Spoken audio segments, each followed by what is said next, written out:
my encounter with Paul VanderKlay was pretty short. Like I didn't lurk.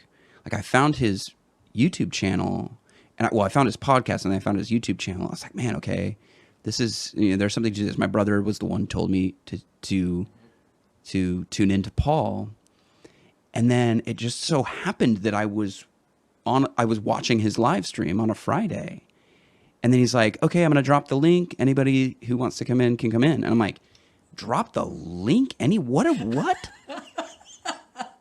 I'm looking and I'm like, you have like 300 people watching this live stream. What did you just do? What did you just do? And I'm like, and I clicked the link.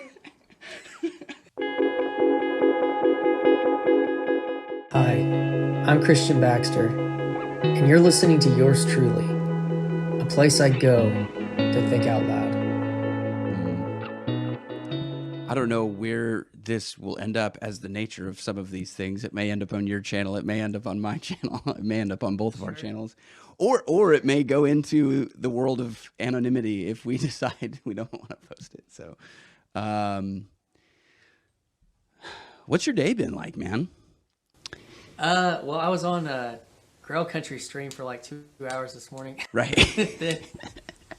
And then So- I had a lunch with a friend, and we talked about the logos and Okay. church and stuff. And now I'm Awesome. Lots of So pretty talking. good. Yeah, lots of talking. It was funny.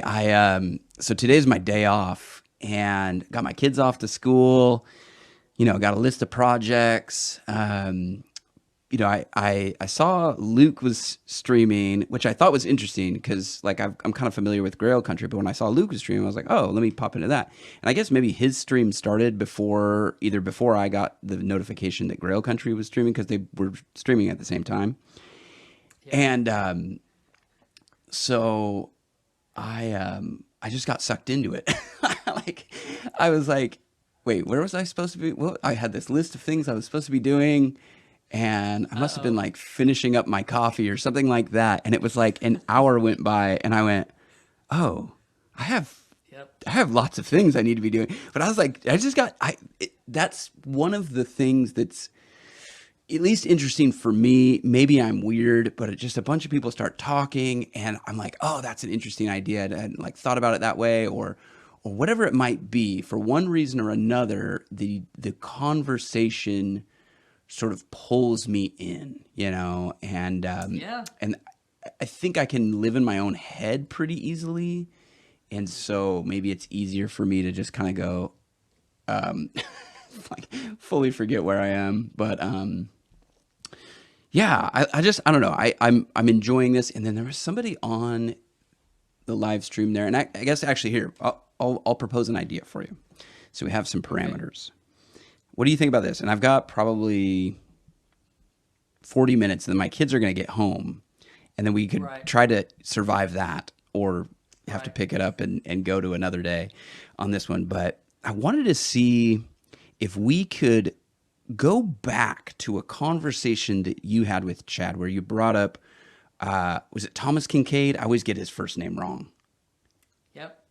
Thomas Kinkade, the artist, the painter, and maybe come full circle to the Joe Rogan podcast. And I would even say that Joe Rogan's podcast is part of this phenomenon that, 100%.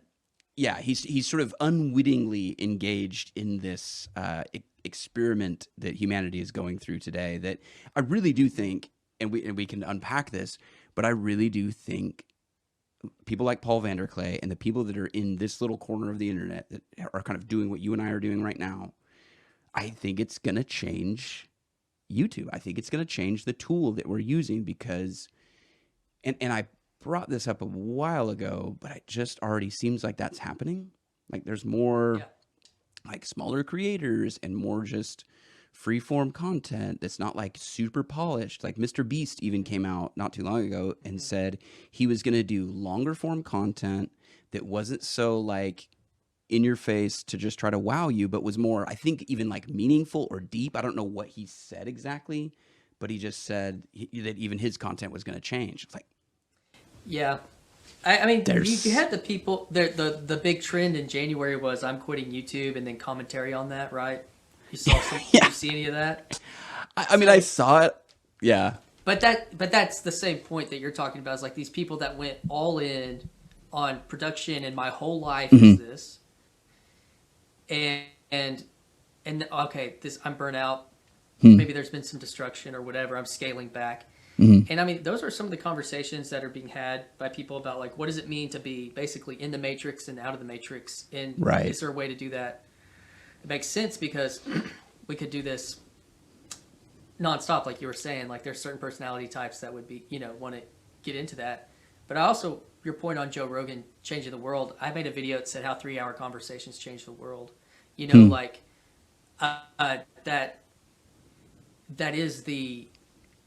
that's what's happening. And it did seem like this thing that, well, only a Joe Rogan can do this. Only a Dax Shepard can do this. Right. And because they're celebrity, they were already celebrities. And it's like, well, and it's only worth doing if you can have a following of X, and it's like, no, maybe there's something else going on here, because I heard you say, and I think we hit on this, in the little bit of conversation we've had, but it's like, I wished I could have been in those conversations or been having those conversations and been a part of that. It's like, because I'm not, and that's a piece of the corner, is like, I'm not getting this in the real world, but there has to be people that this is a vibration for them. So I definitely think it's changing things and everything you're saying. Well, and I was thinking about it as I saw your message come through. I was, again, like time management is really bad for me, but whatever. I'm like sitting there and I'm like trying to repair a fence because my chickens keep getting out, and I'm like, oh yeah. I'm going to pop into a conversation with Christian. And then I'm thinking, I don't know where you live. You don't know where I live. We don't have to tell people on the internet where we live, but I'm assuming that you're not down the street, So it's like the fact that I could go from repairing my fence to, running up here and starting a conversation with you there's something different to that. There's certainly a double-edged sword, and you could have that conversation, but it's like people need these conversations in their lives. And as we have, sort of moved into digital worlds, that's where the conversations are going to be had. And I 100% agree with you. I don't think you need to be a Joe Rogan or somebody with some popular following. I actually think that some of that is going to even fall off because, I think people are probably, what will happen is as these celebrities go into trying to make more authentic content, that people will find they don't really like Mr. Beast. They'll stop watching his stuff because they just didn't connect with him, or his personality for whatever reason. And you'll find, you'll find other people, and I don't know. Again, we're not exactly sure where this will post. So for anybody that's like, what is this little corner? I mean, in a way, and it's something that's not really defined. It's hard to define, but essentially the way you would see it expressed is a bunch of people who have conversation, create content, engage in dialogue, and then those pop up on the internet, and you can find them. And Paul VanderKlay is sort of the orchestra conductor to some degree. Like, I don't know what to call Paul, but you would, if you found Paul VanderKlay's channel or some of these other channels, it would almost be like like one of those swirly pictures. I'm doing a really bad job. That like, as you zoom in, there's more swirly pictures inside, and you zoom in and you zoom in. So, right, you find Paul, and what does Paul do? He sort of zooms in. So now I find Chad, and I find Christian, and I find Grim Grizz, and I find Grail Country, and then I zoom in on Grail Country, and I go, oh, who's this Luke guy? And then I sort of zoom in on Luke, and so you can, there's like a sort of a kaleidoscopic phenomenon, So and I think so finding Paul or maybe even I don't know who you find these days, to sort of start that process, but. I think that those people are fascinating. I think that's what it comes down to. Like it's a rabbit hole, but it's also, it speaks to the nature of how fast, because I've been doing this a month, and here we are. Right. Like, that's fast. And it was because, like, you basic like I would say that I'm in this conversation right now because you made a I think you made a comment. You may have been in the stream, but you made a comment and it said something about, does anyone know what the rabbit room is? Oh yeah, yeah. It was it was probably 3 weeks ago or Yeah. something. And automatically, like, Andrew Peterson has played like a big role in my life as a artist. And I was like, oh, okay, well, we're in this thing, but then there's like, well, here's another corner, you know? There is. Yeah. Like a corner of the corner. I was like, well, I would hope that maybe I could have a conversation with Strange Theology, which Pete, which that we could, that could play a part in it. And then you kind of are zooming in on Joe Rogan phenomenon, which obviously that's been talked about a lot. But I think the thing that you're doing as, say, a Christian is engaging with Joe Rogan, where a lot of people would, there's foul language, or he's talking to this person, So you're like engaging with that in a way that somebody like Paul, who would have people told him like, Jordan Peterson's a heretic. Why are you talking about Jordan Peterson? Right. It's kind of that flavor of I'm not scared to engage with the world. Pretty secure in who I am. But, there's the Andrew Peterson thing, the Joe Rogan thing. I thought was interesting. Yeah. And I think we'll come back to Andrew Peterson because art. It's interesting that you brought that up because it was in the context of talking about this little corner and what is it? It's just a bunch of people talking, or is it more than that? And is there art that can be a part of that? Which kind of goes to my question to you about this Thomas Kinkade, because that's what you had said that piqued my interest. It was like, I had not looked at Thomas Kinkade's art that way. I'd always thought of it as just sort of this, kind of cheesy Christian, like whatever art. But I don't think anybody has, by the way. Well, it's brilliant, and we'll get to it. But what was I thinking? Oh shoot, now I've lost it. But that's You're okay. Talking about art, Andrew Peterson, Thomas Kinkade, Christian art, kitschy versus deeper, meaningful, maybe. Yeah, the rabbit room and all that. Anyway, there was something there too. Joe Rogan was part of it. Yeah. Well, that's okay. Are you local to the rabbit room area? I am nearby. Yeah. So I'm in the Nashville area, and I think that there are some people. And maybe this is where I was going with it, is the idea of you're sort of connecting that sort of digital space, because we've offloaded a lot of our lives into these digital areas, and yet pulling people from kind of digital space and then meeting in physical space.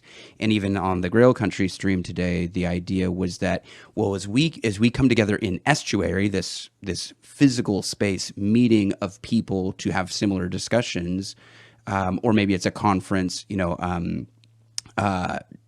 Jonathan Peugeot is going to have a conference down in Florida soon.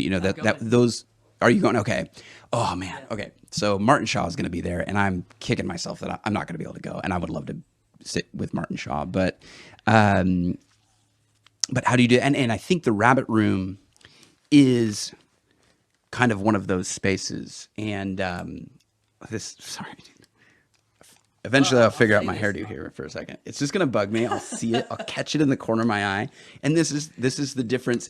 Okay, there's something to this. Self-monitoring. Yeah. You're like, what was that thing I caught? And in physical space, you don't see that. Hopefully you have a good friend that says, "Hey, your hair's sticking up and you look weird," or "You got that thing on your face," or something. And hopefully you've got a good friend that says, "Here, we've just got cameras that reflect back our own images at ourselves," and then that becomes annoying. But I think it's funny to find the rabbit room at this time of my life. It's like I found Paul VanderKlay around this time, I think last year, and then the rabbit room.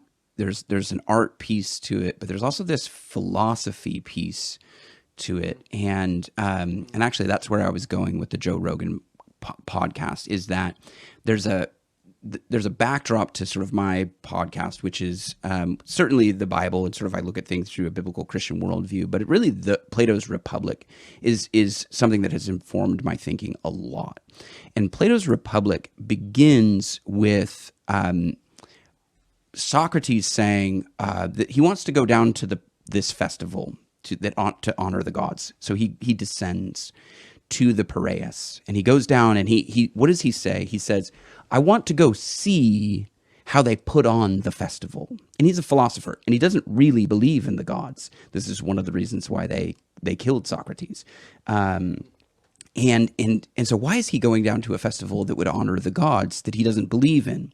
Because he's a philosopher, and philosophers are curious. And so philosophers can go into those places that would otherwise, other philosophers might be looking at Socrates going, what are you playing at here? Why would you go down and commune with these people that you don't really agree with them?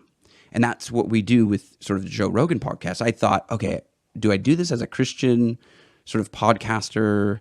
No, I don't want to create reaction videos. I think that TLC and sort of maybe even digital dialogue, I don't know what else to call it, is an antidote to the reaction video type of thing.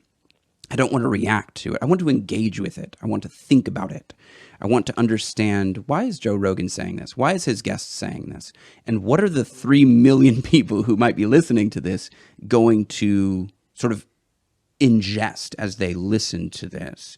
And then sort of respond to it and create, in a way, another kind of dialogue that wouldn't exist in physical space. There's just no way to do that. And it's a little bit unfortunate because the people who are having those conversations don't know that I'm going to grab that, that clip and say this thing. So they can't really respond. And so there's a little bit of me kind of going, I do want to be there. I want to be there. Yeah. I want to be in that physical space. And so the Rabbit Room or Estuary, these places can be those meeting places. And what they said in Grail Country today was, isn't it great that you can just meet and you almost start the conversation at 60 miles an hour because you've all kind of imbibed or whatever, consumed similar conversations. And so you just sort of pick up that conversation. Even like what you and I are doing. It's like I was in the backdrop listening to Grail Country. You were on Grail Country. And so here we are. Anybody listening to this probably be like, what the heck? Yeah, I'm gonna go check out Grail Country. Mm-hmm. Yeah, which that's kind of how all that works too. Right. And I mean, the thing about the Joe Rogan, what you're also kind of doing as and if you'll do that as kind of a series or whatever, right? But he's in his own narrative arc, and you've latched on to the spiritual journey part of that. And that's probably the part that I've kind of kept tabs on too. I mean, I've watched some of the zany stuff, some of the comedy stuff, some of the wild stuff. But when he has on what within the last 6 months, when he had Stephen Meyer, who I've known who Stephen Meyer was for over a decade, and I'm like, my eyes are like, whoa, because that's big time. Trying to take him seriously is kind of a big time leap, which you obviously hit on in your video, and so you're tapping into this. Yeah. To this narrative arc of Joe Rogan as well, which is interesting. Yeah. Well, and what's interesting is that as we have these conversations, you could do this with books, but it takes a lot longer. You could see how an author sort of matures their thinking. But here it's like, I've basically followed Joe Rogan for the last year maybe, and it's like I can see like actually I found a clip and it struck me. I had heard this clip before, but it struck me way different. And I realized something, and I'll go ahead and spoil it because I think I'll put it into a podcast, but it was him and his friend Duncan Trussell sitting down, and they were talking about the book of Revelation. And Duncan says, I mean, this is crazy. This is like the book of Revelation. As a Christian, you're going to read this. And he gestures to Joe Rogan as though he's calling Joe Rogan a Christian. He says, as a Christian, you're going to read this. I'm like, as a Christian, you're going to read this? What is he talking to Joe? Like, he's not talking, but that's Duncan, who is one of Joe's like closest friends. And it struck me like, okay, what other conversations has Joe and Duncan had? Yeah. I don't think Joe is a Christian. I don't think he's becoming a Christian, but if he was, that narrative arc that you're talking about, I mean, he just signed a $250 million contract. to be the Joe Rogan experience. He can't become a Christian. Like, that would ruin the experience. I don't know. I mean, there's Martin Shaw. Have you followed the Surprising Rebirth of Christianity stuff with Justin Brierley? I need to. Yeah, some of that stuff. So Justin Brierley interviewed Martin Shaw, and it's in my sort of save to watch later. Yeah, I need to get on that because I'm in the middle of a Martin Shaw sort of deep dive. Yeah, I mean it's funny. It's sort of hitting me at the right time. Yeah.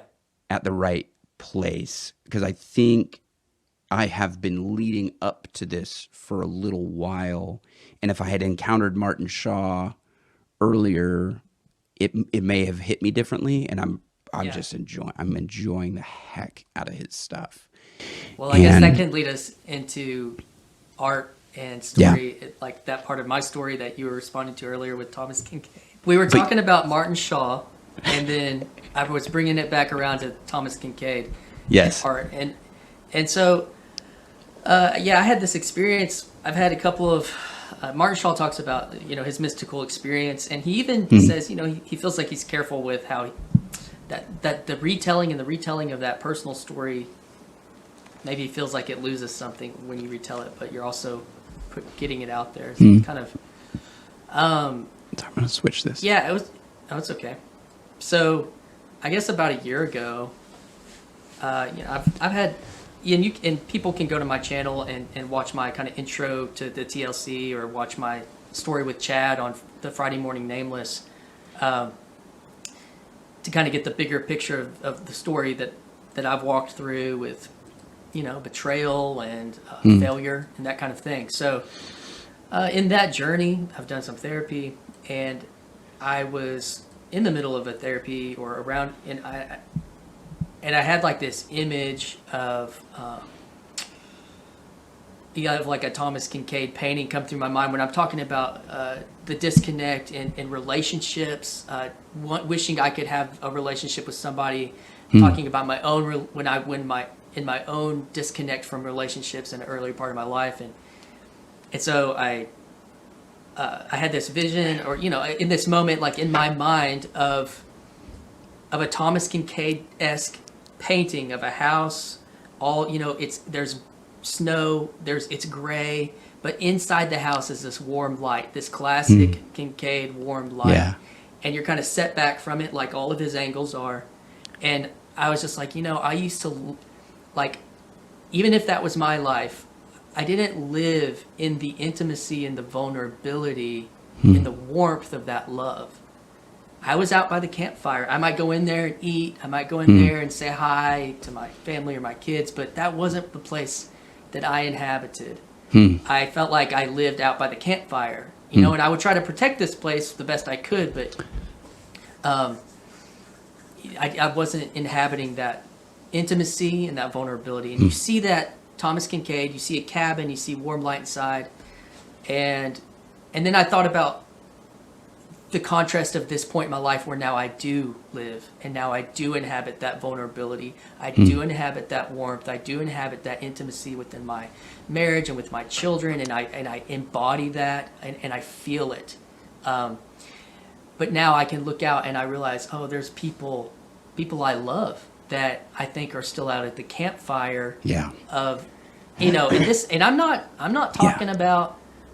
This doesn't necessarily have to map onto the words of being saved or not saved. I'm talking about relational intimacy, and so that just went through my mind, and it was meaningful to me, and it gave me a perspective on my life. It gave me a perspective on people I love, and the world in like a really quick moment. And I kind of went on, and then I was talking to my sister about it, who is an artist who happens to live in Nashville, and she was like, well, you know how Thomas Kinkade died, right? I was like, no, I have no idea. And she's like, well, he OD'd. And I was like, and then that put a whole nother level onto the picture for me, because in the time that I would consider being outside that vulnerability, outside that warmth, I would have considered myself a type of addict. I would have, and kind of do in a way, and And I was like, oh, well, that makes total sense to me. And then there's all this shame after Thomas Kinkade about his legacy and about his paintings, and so I got online. I was like reading about it, and I read this blog from this they're called the Mockingbird, I think. It's like a collective blog, and they were kind of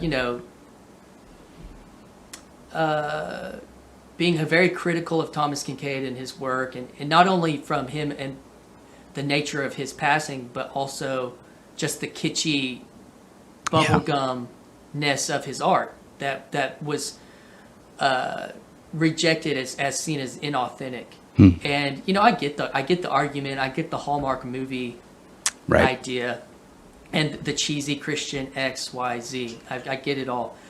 But what I realized when my sister told me that he had died from an overdose is that Thomas Kinkade was painting, from my perspective, very true art. Very, very true art.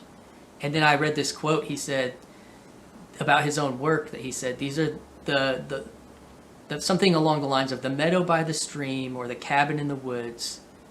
These are the places that we wish we could be. And I was like, he's telling the truth. Yeah. Yet, and his brother said something along the lines that, he was a troubled person, but his troubles never affected the goodness of his art. And I was like, I don't agree with you. And you know him better than I do. Yeah. But looking at it from an art perspective, I was just like, I think that his art was being honest in the sense that he was longing for something to be a part of that he never felt like he was a part of. Yeah. And I've looked at as much as Google images will let me of his art. He's never inhabiting the spaces that he's painting. Yeah. He's always looking out to them. So that was what that moment that happened for a personal understanding, where those images and those symbols in his art spoke to me in a very deep way. And so, and I credit Peugeot for some of that, in understanding that there's meaning underneath symbolic stuff and that they can take you to places. And I've always kind of just looked at art as kind of a, I don't really get it.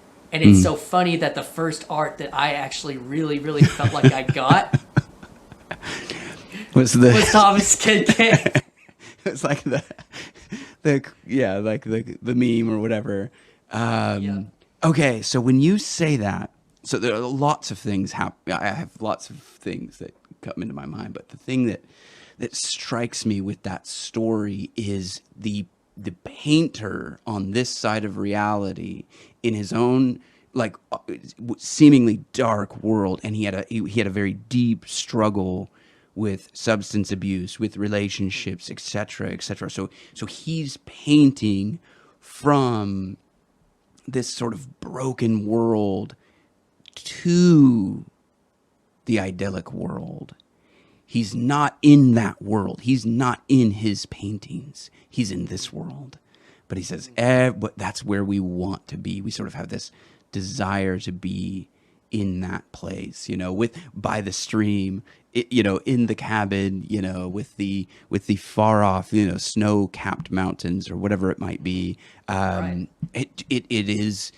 is what art helps us to do. It helps us to, in a way, I just did the podcast on Plato's cave. It's like, how do we get up and out of the cave? We're looking at these images. Well, we're looking at the shadows of the images. The forms. Forms. We're being told this is what you should, accept as your reality. And it's like, well, no, art it elevates our imagination. I think dialogue does the same thing. Yeah. See, I think that, and story does the same thing. And this is why I'm so locked into sort of Martin Shaw, because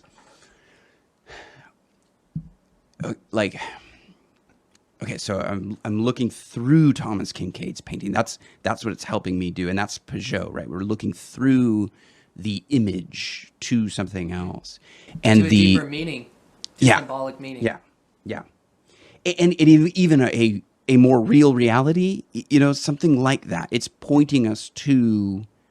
And again, if we're in the cave and we're looking at the wall and we're looking at the shadows of the images, we can turn and we can look at the images, but those are not the thing, it's an image of a horse. It's not a horse itself. We have to get out of the cave, and then we can behold the horse. But even then, the horse is sort of part of a much bigger reality that it's helping us to see.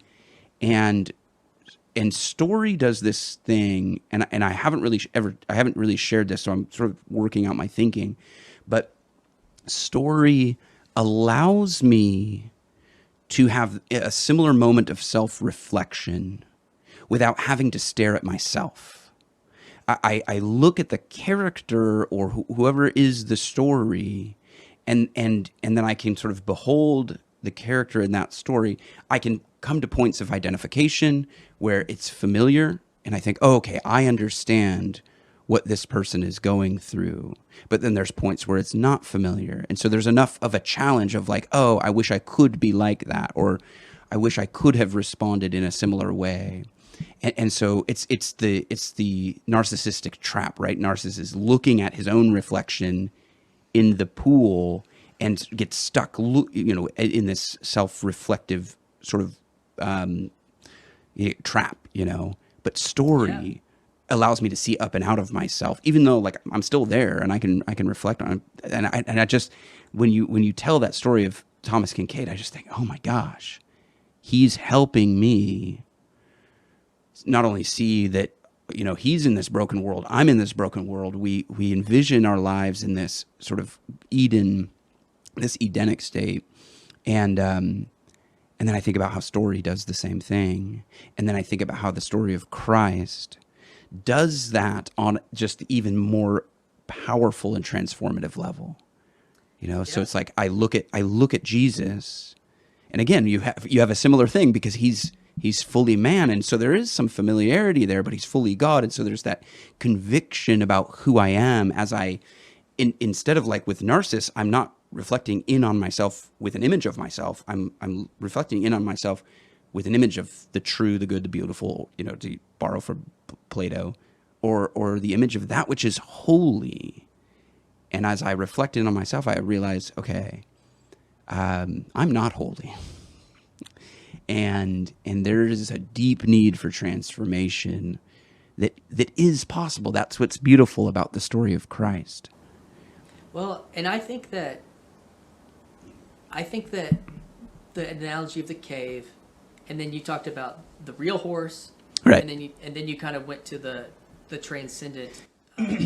Yeah, and I'm really bad at fully understanding Socrates' analogy there. So I mean, if I get it wrong, I'm just feeding off of that story you just told, and what I would say is, in my experience with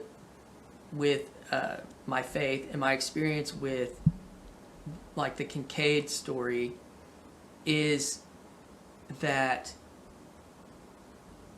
what I find as kind of a anemia within parts of the church would be that we don't value the real horse enough. Yeah. Is that we don't want that we were like, we got to get out of the cave. Okay, we're out of the cave, and oh, this stuff's broken. Okay, and I was like, but this is what we have. Yeah. This is what we have for 70 years. And so what I would say is, and then it's like, well, none of this matters, and that kind of that will keep you actually outside that house. Yeah. Yeah, not seeing sorry. Not seeing the horse for what it is. Yeah, which is what we have. And then it can still point to the horse, love, they can still point to a transcendence of that, to Christ. Yeah. But I think a part of that story is that I feel like I live in that house now. It's not that we're not home yet. That's not really my point. Yeah. But that the home that I live in now actually reflects the not yet, and I need to be present in that now. I wanted to just point on that. Yeah, yeah. And that's isn't that the oh man. and again, I'm really bad with like Socrates and Plato. Like I create my own terms for these things the way I understand We all them. do. So it's not like technically like if there's like a scholar in there, Expert out you know, there. yeah, it's just gonna drill me. But what you just said is now I do live in that cabin. That is the truest form of the thing. That's the truest. Telos. That's the true. The goal of that thing is that if I look at the Thomas Kinkade painting, that somehow the life around me can start looking like that. Music does this, art does this, story does this. I think, scripture does this in the most profound way, in that we become, or we embody the thing which we behold. Right. In a way, the painting sort of points me to Christ, and so I look at Christ and have that sort of. It's a mimetic transformation. Again, this is maybe my own word. I don't know where I got that from, because I even brought it up to Paul, and he's like, "I've never said mimetic transformation." I'm like, I could have sworn I got it from Paul, but well, it's real. But I would say that the embodiment of, say, being in the house in relationship to, say, a wife or your family or your kids. And there being peace, there being truth and real intimacy. There's a temptation to be like, well, but we can't make that an idol. We can't make that an idol, so we need to point to Christ. And I'm saying, I would just say that there is an order. There's a good, true order to life. That is in its goodness and what we can have here today. Will point to Christ. But we don't. But the temptation in certain culture is actually to diminish where you're at, and be like, no, only Christ. And I'm like, yes, and Christ. Would be my because I just think that there's a type of Gnosticism when we don't love what's in front of us. I think that's wisdom. I think that when you, and this is why Christian movies are so bad, because they're not respecting the form. They're not respecting what is the purpose of the movie. The purpose of the movie, because they think, to make a good movie. It's to make a good movie. Yeah, you're not trying to get the message out and turn it into some evangelistic tool. It's like as soon as you turn it into that thing, it no longer becomes a movie. And so they're all bad movies because they're not really movies. They're attempting That's my point. Yeah, That's yeah, my exactly, point. exactly, Yes. yeah. And I think I would say that about marriage, or I would say that about your family, or I would say that about your neighbor or your life, and that type of thing. Right. Yeah, because once you and this is near something that maybe Lewis said, where he said you can go looking for comfort, but you'll never find it. You'll just find soft soap and wishful thinking. But if you go looking for truth, you will find comfort in the end. Something like that. It's like when a family, the marriage would be a good one, right? Because that's, probably nearest to an idol in some circles of sort of Christianity. But yeah, it's like, should my marriage glorify God? Absolutely, it should glorify God. Is that even sort of the purpose, you might say? Sure. But it is a thing in and of itself. And as soon as I try to stretch it and pull it and make it into this, oh, well, I'm going to glorify God with this thing. It's like, but then you're not doing what the thing is. You're not participating in the marriage for the way it has been designed. Yeah, for the love of the thing itself, which would sort of come back to Socrates. But it's also, or you could say it's the good or the godly order. Yeah. And maybe that's Socrates or not, but I mean, the root of, I think, good is God, Yeah. And so, like, that would just be my, we rush past that. We are tempted that if we don't, that we're doing something wrong. Yeah. So it's like, we're doing something wrong if we just really make this about being in a good movie. Right. I loved what you said, like, the message, wow, what have I heard? the message is in the medium. I can't. Yeah, That, the that medium. sounds familiar. The medium is the message. Okay, yeah, and so your wholeness as a family, regardless, is the message, not I'm gonna make my family the message. Right. Right. Anyways, we're kind of stuck on McLaren. that, but No, yeah, that's good. Yeah, I was just finding the name, McCullen. Yeah, the medium is the message. There's also another book along those lines. There's probably a few others. There's one called Story that talks about like successful, screenplays and stuff like that, and why certain stories sort of grab us. And I think that we are seeing that. I do think that the tools that are in front of us can help us, like the fact that you and I can just pop in and have this dialogue.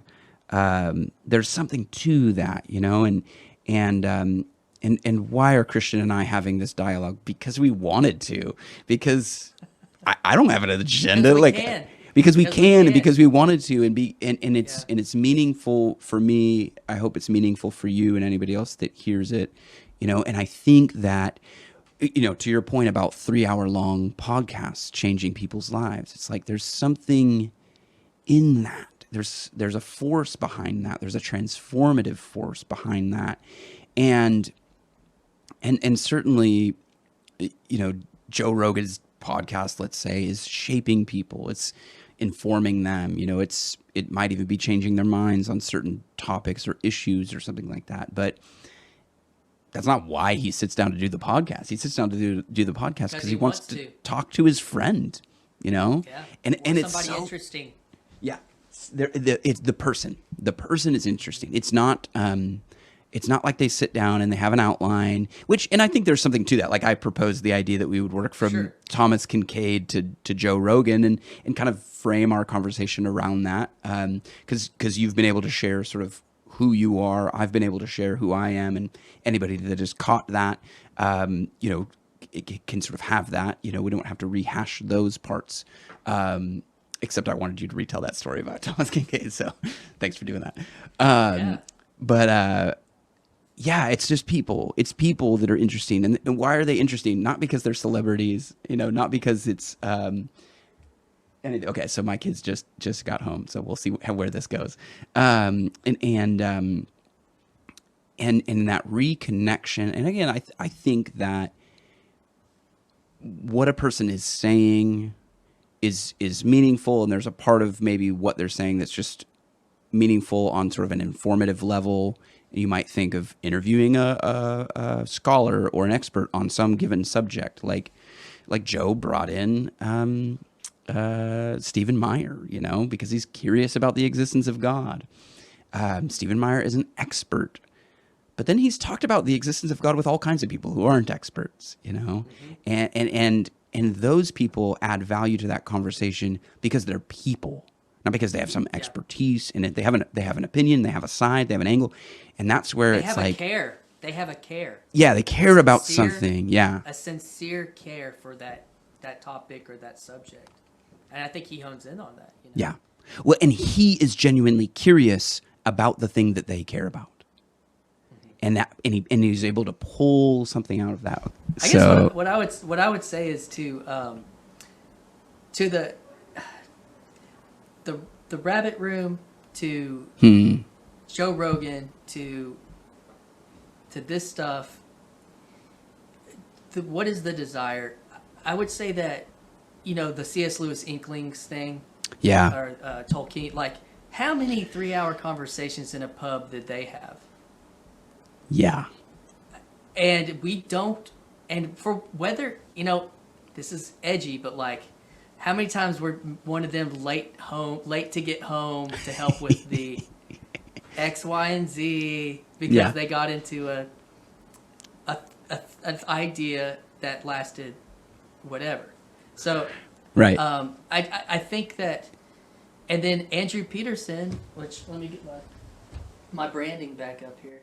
There you go. Let's go. Yeah, that's. Yeah. That Andrew Peterson's what I read I recently finished his creativity book. I can't remember the name of the title.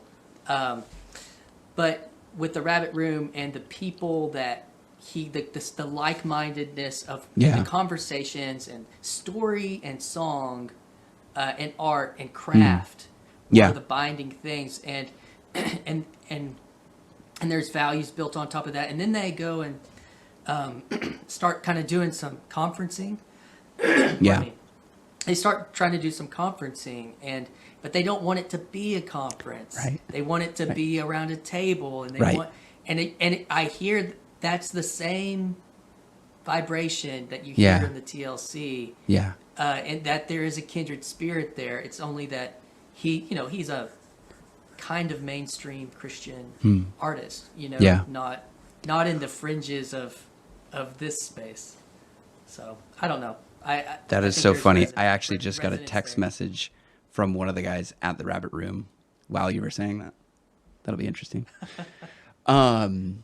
Yeah, and I think in a way, and I don't know Andrew Peterson very well, but I'm becoming familiar with the Rabbit Room, and I think he is a sort of Paul VanderKlay like type of person in that he's willing to invite a bunch of random people into his sphere. I was watching, they did a live stream from the Rabbit Room last night. It was just a concert, just a couple people doing acoustic. And there's just like a bunch of people crowding around, sitting on couches, sitting on the floor, sitting in chairs, sitting outside, listening, talking, chatting. It's like they're, so my encounter with Paul VanderKlay was pretty short. Like I didn't lurk. Like I found his YouTube channel, and I found his podcast, and I found his YouTube channel. I was like, man, okay, this is there's something to this. My brother was the one who told me to tune into Paul, and then it just so happened that I was watching his live stream on a Friday, and then he's like, okay, I'm gonna drop the link. Anybody who wants to come in can come in, and I'm like, drop the link? What? I'm looking and I'm like, you have like 300 people watching this live stream. What did you just do? What did you just do? And I'm like, and I clicked the link. I was like, and he asked me like, oh, what question do you have? And I'm like, I don't have a question. And you just posted a link, and I clicked the link. So it's just I'm just here. Well, and again, you sort of invite people in, and I wonder if, again, we're into new territory. We're into uncharted territory, and there's something of about there's Hermes. Okay, well, let me just try to unpack this really quick. So Hermes is the sort of this Greek Titan. I get the Titans and the gods mixed up, right? It's the messenger of the gods, right? Well, and what Martin Shaw points out is that Hermes had the ability to communicate soul to soul.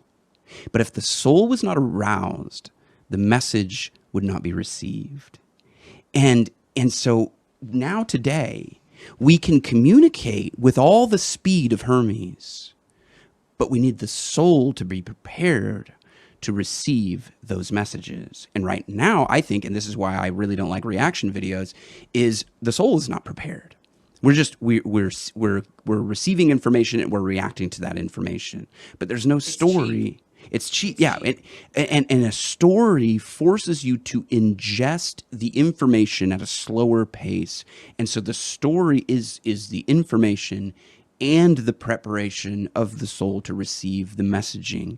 And I think we're nearing something like that the messages will be received by a community whose soul has been prepared by people like Paul or Andrew Peterson or something like that, where it's like you have to invite sort of everybody in, and I don't know fully exactly like where we are on that horizon, but there's something to that. There's something to the fact that Paul is a pastor, right?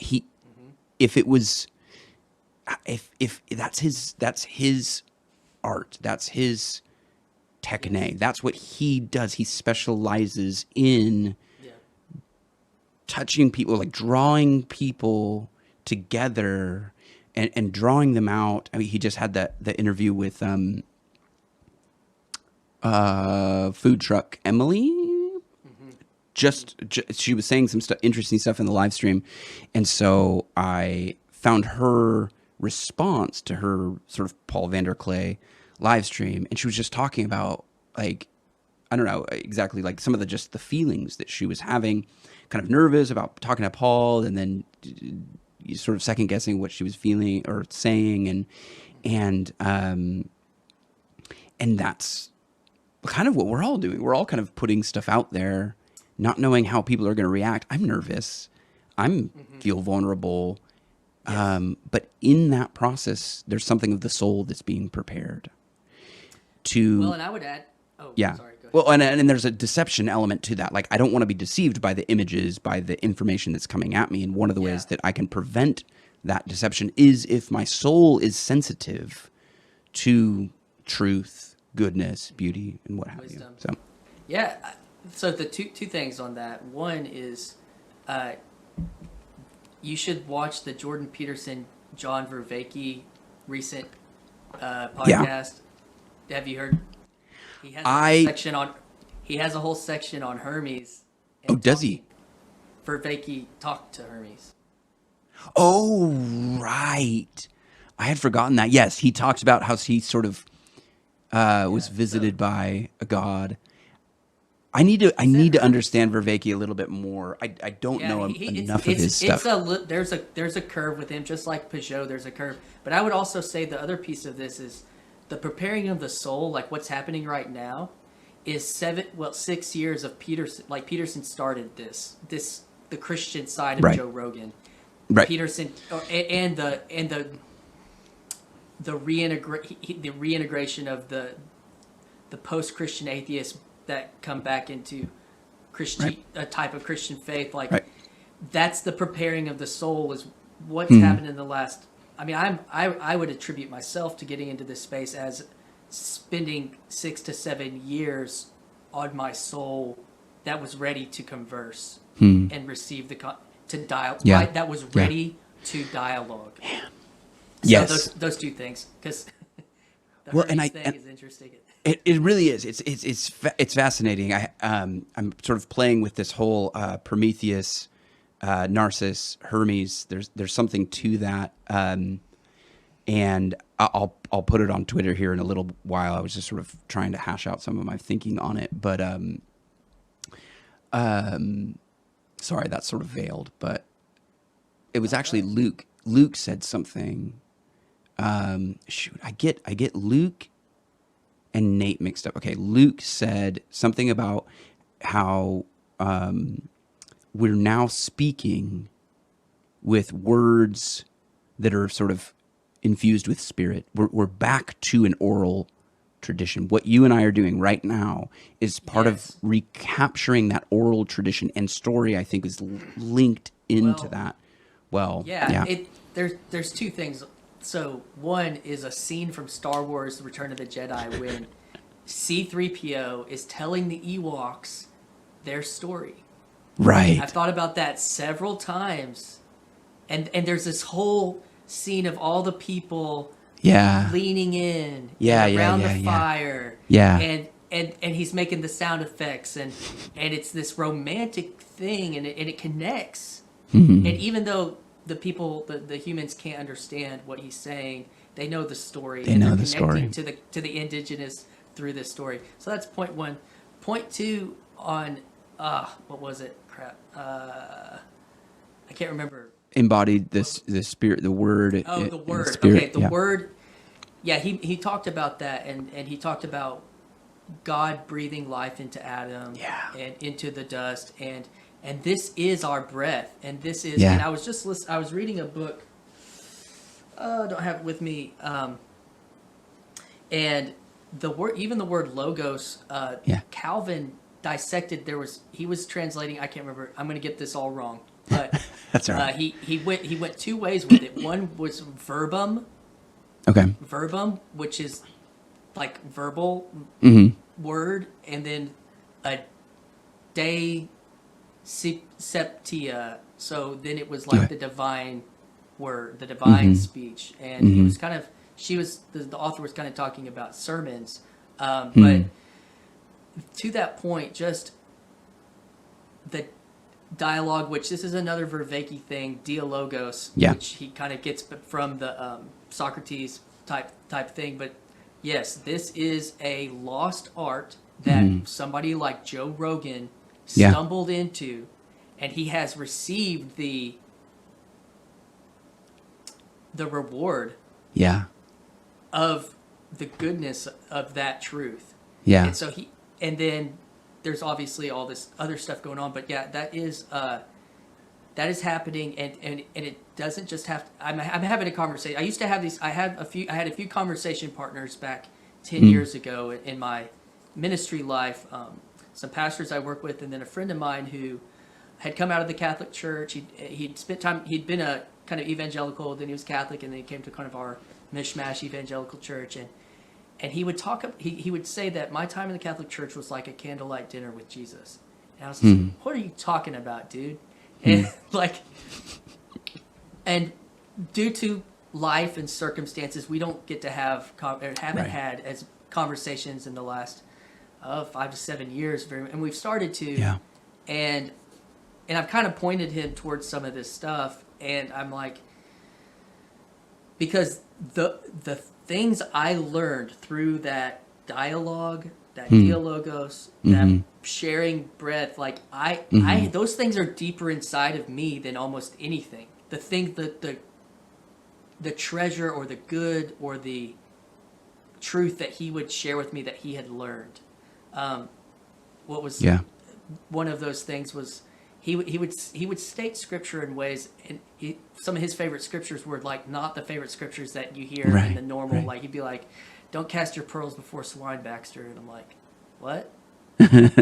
Or he would talk about, "I want to touch Jesus like the sick woman who had been sick for." He's like, I'm like, okay, and then or he's like, wisdom is justified by her deeds. He would say these things, and there's like, and I'm like, it's taken me over 10 years that were from dialogue to for those things to be understood with me, and I think that's the power of it.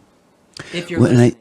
And I think there's something to that. Let him who has ears, let him hear. You know, that sensitivity again, that we have sort of abandoned storytelling, and you know, scripture. The Bible is story. You know, it's a lot of things, but it's story, and the reason is that you can if God's going to reveal Himself to the finite mind. There needs to be something that it's like, oh, I read that scripture when I was 16 and it hit me this way, and I read it again at 40 and it hit me that way.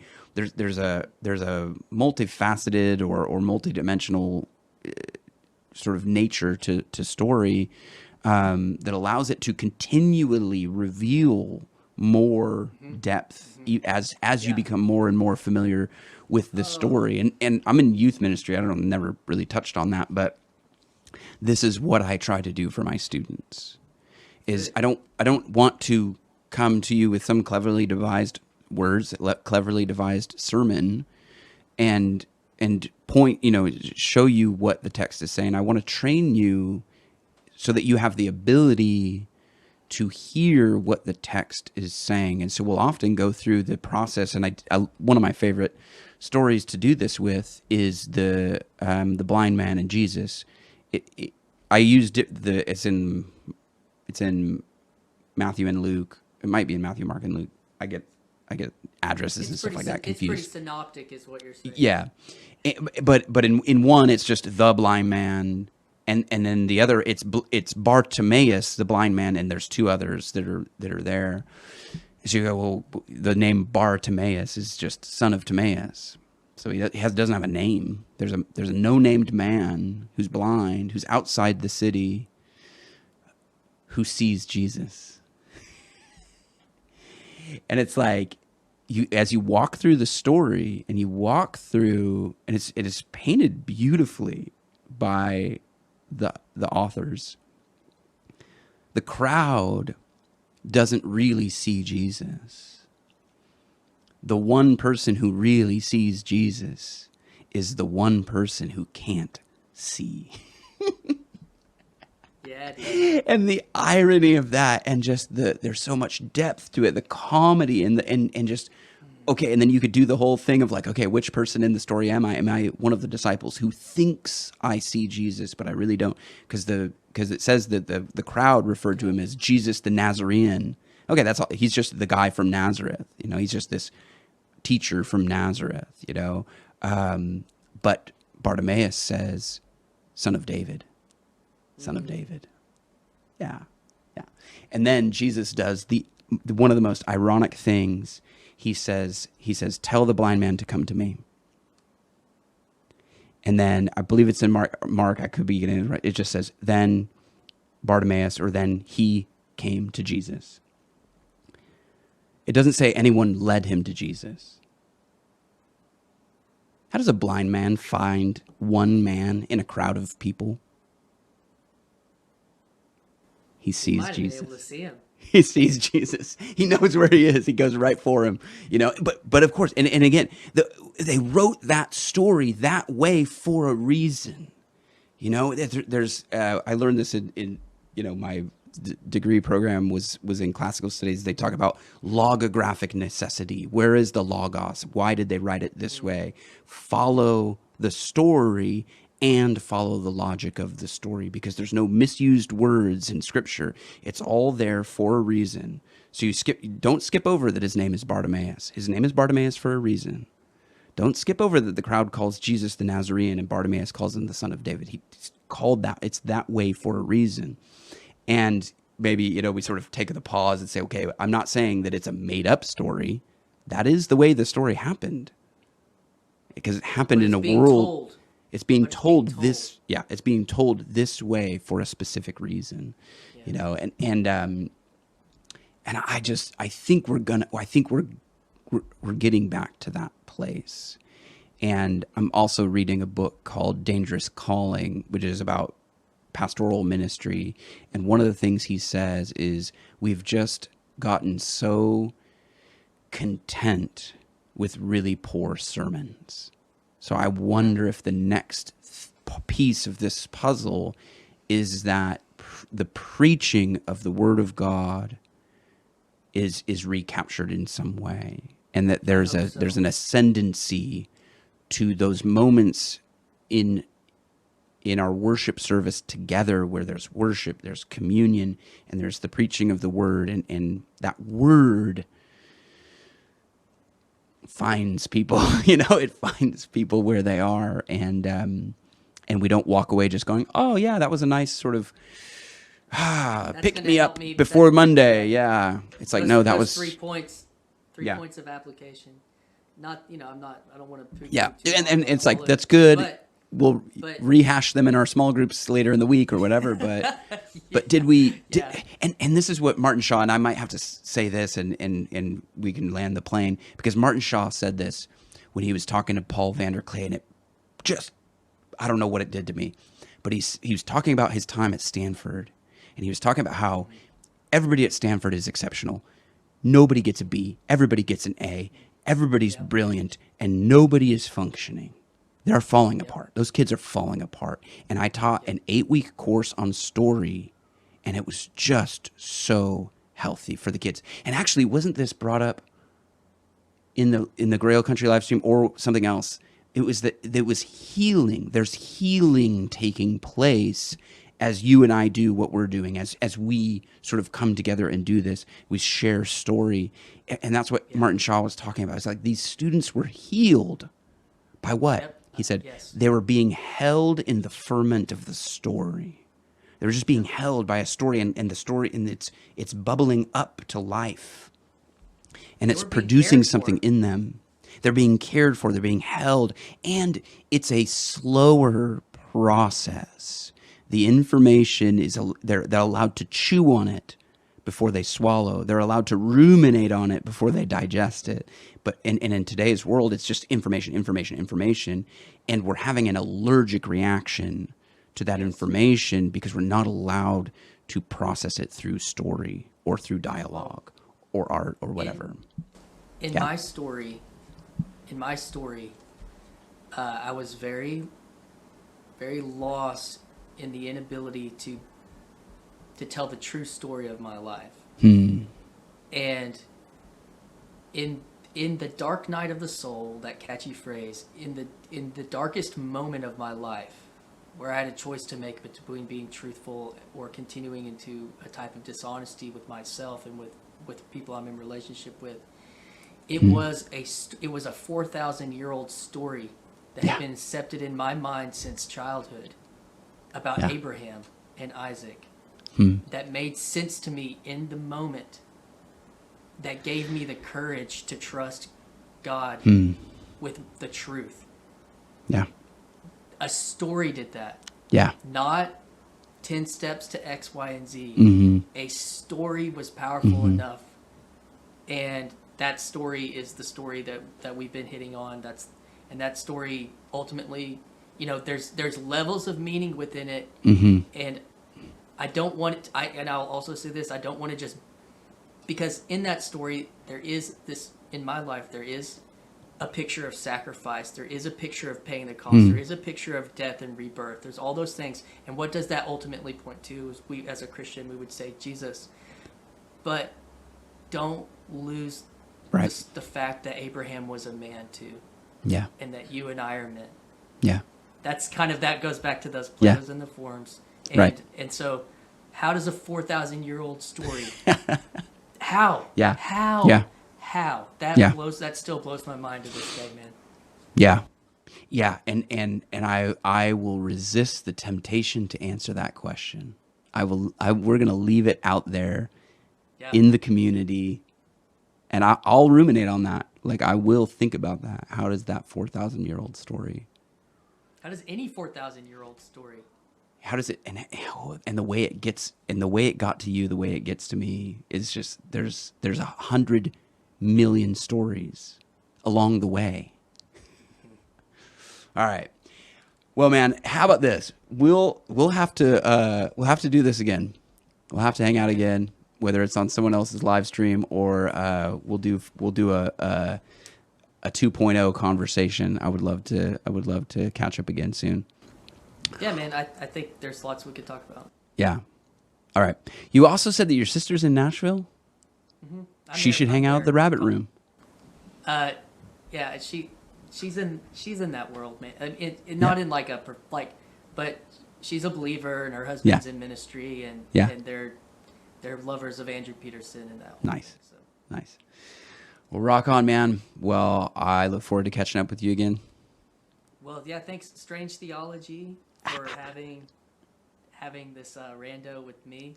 And, if you want to know more of my stories, check this out. Yeah, check out the links. Man,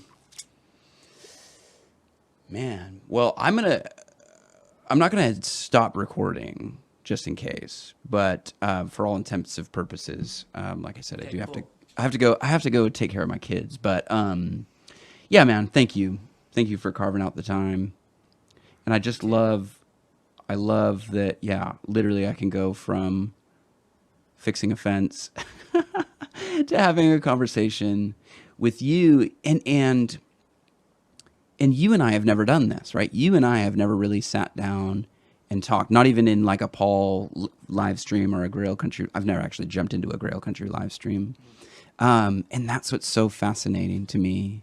That's one of the things that's fascinating. It's like coming into this conversation right now, I'm like, yeah, I kind of have an idea of who Christian is.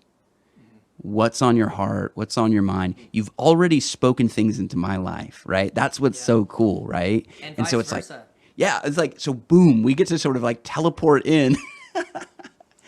and there's already in a sense like a framework for more conversation. And I think like even deeper than that, like knowing each other.